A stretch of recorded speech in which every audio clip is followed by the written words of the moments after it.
I'm so excited. I just made 3 loaves of sourdough bread and I'm trying to branch out because normally I just make the sourdough whole wheat artisan bread here that I do in the Dutch oven, and that's normally all I do. Then I started branching out and doing sourdough bagels, which were so good, and sourdough waffles and pancakes, which are so good. But that's about the extent of my sourdoughing-ness until today. And I made my first ever chocolate sourdough loaf with chocolate chips inside. Oh, I'm so excited! Doesn't this look so yummy? It looks so good. And then I made over here, I just pulled this guy out of the oven. And actually you take some butter, and I just pulled him out. So this is perfect because, well, this butter is kind of melty too, which that'll be great. But you just kind of rub your, oh gosh. You just rub butter all over the top of it, and it melts down.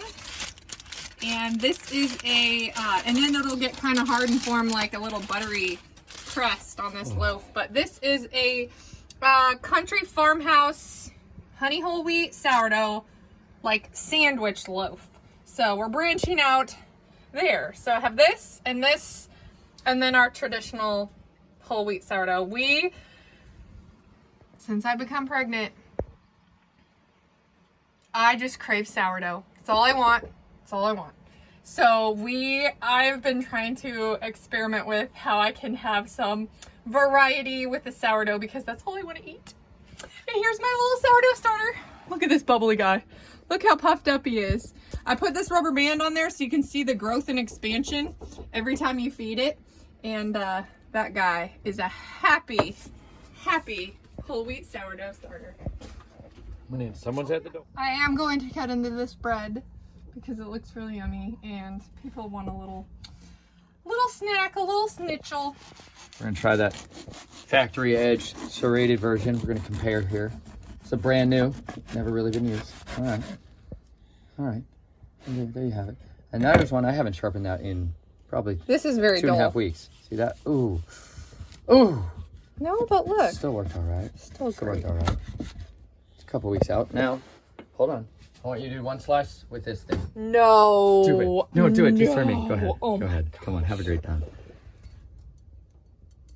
This guy? Oh, Nathan. This is hysterical. We're gonna do a little cut comparison. Ooh. Oh, watch your fingers and your toes. Don't do that guy. Hey, this is one that, a 10-year-old or 11-year-old just learned to sharpen knives yesterday, and he sharpened this one.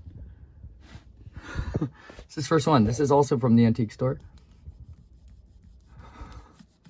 He did pretty good. He did pretty good. Not bad. And this is a harder part of the loaf because He did it's pretty warm. good. Good. So I'm not gonna Anyways, cut through. you can teach people to sharpen their own knives. Look at this. Made in Japan. Anyway, cut through your Germanish.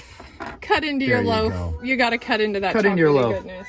Even if Have it's it. hot, it might squish it Take a one to little. your sister. Honor your sister and take her piece. It might squish it a little. I'll get some butter on there if you leave him there. All Oh. right. Hey, can we just talk about the best butter you've ever had in your life? Why don't you tell people about the original A2 butter, true butter? We finally From- got some raw grass-fed Jersey butter, A2 Jersey butter. and it was the best butter I've ever had in my life. See link in description below. It was the most expensive butter I've ever bought in my entire life. But it was... It was only $7 for a half pound. It's not that bad. It's $15 for a full pound. Nate, do you see any of that butter in there, or is it all gone? We ate it all. Tell them. Tell them how the taste of the butter was. It was really good. But it was expensive. But it was worth it because it was the best butter you ever had. So you realized that you didn't need as much of this kind of butter. You didn't need as much, you know, we would just do slabs and slabs of butter on everything. But with this fresh butter, you needed to only shave a little piece off and put it on there. And so it could go a lot further is what I'm trying to say. Flavor. And the flavor was so good. And it was very aromatic. Cut it open, Nate. You could open up the package and you could just smell, just from opening the parchment paper or wax paper, whatever it was, just from opening it, it was just like this aroma of butter was just hitting you in the face. It was so good. And it was so just salted perfectly. It was so creamy. And the color, it was like bright, like neon glow. Yeah, it was like glowing, rich, golden yellow. It was amazing. So anyway, and we met the worth farmer. It. Yeah, and you're supporting a local farmer and a local cow. And I just think it's so much better. So if you have that available to you, give it a try. Don't get sticker shocked. Even if it's expensive, it will be worth it. It will be so worth it. And you've got to try it. And I realized I never actually had real butter, real fresh butter in my life, because we've always bought it from the store. So that was a big game changer for us. It was awesome. And we went to his farm. Yeah. Ryan, we're going to put together a little clip because we went out and visited his farm because we started meeting people out. This was out in Seymour. We went and visited Laura Ingalls Wilder Museum and RV Park, and we branched out from there. And we just like to drive the back roads of areas because we're like, there's going to be farmers out here in the rural parts. And sure enough, we look for the sign that's like, fresh produce here. And then we look. And there's certain farmers that are super identifiable because they like things like rotational pastures and high tunnels and orchards and unique versions of farming that are becoming more and more common in certain areas.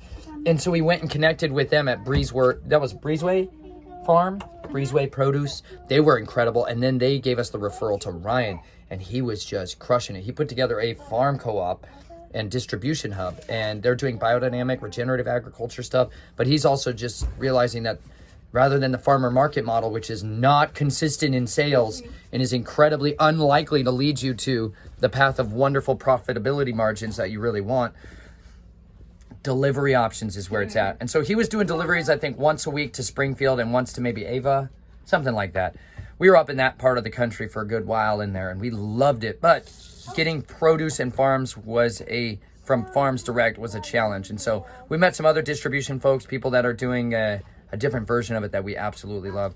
Horse style, no power tool style. There's lots of kind of Amish and Mennonite types of people, but not the version of it that many of the Amish and Mennonite communities are utilizing, which is the conventional farming model and the soil health model that's petrochemical based. And that's not the goal that we want. We don't want the bright red tomato that tastes like cardboard dust and is poison to your body on the inside. We want the heirloom variety. It doesn't even have to be heirloom. It can be a hybrid. It doesn't mean GMO, y'all. It can be a variety of tomatoes that are crosses between two kinds of tomatoes that are exquisite and taste so good. Like we had 3 specific tomatoes there that were some of the best we've ever had in our lives. So we got seed varieties from that. I love to be the seed distributor. Like, we like to send seeds out in our LinenRailroad packages. They were the best. They were the best. Tell them how it tasted, Jubilee. It tasted like chocolate milk. Tasted like chocolate milk? The That's bread? a really good tomatoes. No, Oh. the bread. How How's does the it bread? taste, Nate? Good. Is it good? Good. Is it better than your regular sourdough? There's blood on the paper towel. I'm bleeding too, Jubilee. Someone's bleeding. I'm bleeding too. Oh yeah. I'm bleeding from a step down in a spring and slashed myself on a broken bottle. That's all right. This is so good. So good. It's like Chocolatey, not overly sweet. It's like It's still got that chocolate sourdough bread. flavor. It's really yummy. It's like This is fun. chocolate bread. Chocolate bread. So good. Anyways, support local farmers. You can see the links below. If you're in the southern Missouri, northern Arkansas region, support those farmers that are local. If you're anywhere, go spend some time learning about where your farmers are and where they live. Eat food that grew under your sun. It will change you in season. Life-changing. Anyways, live vibrantly. Eat delicious food. Buy real butter.